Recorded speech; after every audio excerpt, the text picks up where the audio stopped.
কোনো কিছু হইলে আমার জানাই। এটি জাগুয়া ইউনিয়নের হিন্দু সম্প্রদায়ের এলাকা। কেমন আছেন? উঠবো? আল্লাহ রে। কেমন আছেন স্যার? শরীরটা ভালো না আপনার? স্বৈর শাসকের পতনের পরপরই পুরো বাংলাদেশকেই একদল কুচক্রী মহল অস্থিতিশীল করে ফেলেছে। যদিও আলহামদুলিল্লাহ এ পর্যন্ত আমাদের ইউনিয়ন যথেষ্ট ভালো রয়েছে, এরপরেও বিভিন্ন এলাকা ঘুরে ঘুরে স্কুল মাদ্রাসাগুলোতে ঘুরে ঘুরে খোঁজখবর নেওয়ার চেষ্টা করেছি এবং বিশেষ করে হিন্দু সম্প্রদায়ের কারো প্রতি যেন কোনোভাবেই আক্রমণ না হয়, কোনোভাবেই হেনস্থার শিকার না হয়, এ ব্যাপারে 100% তাদেরকে নিশ্চয়তা প্রদান করার চেষ্টা করেছি এবং এটা আমি চেয়ারম্যান হিসাবে নৈতিক দায়িত্ব বলে মনে করি।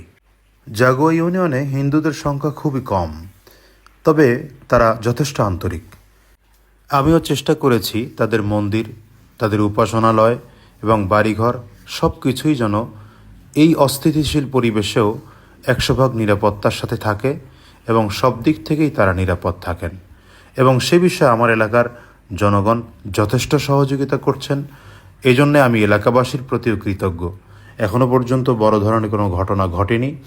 আপনাদের সকলের কাছে দোয়া চাই, আল্লাহ তাআলা যেন সকল বিপদ আপদ থেকে আমাদের গোটা দেশবাসীকে হেফাজত করেন এবং বিশেষ করে আমার জাগুয়া ইউনিয়নকেও যেন আল্লাহ তাআলা হেফাজত করেন।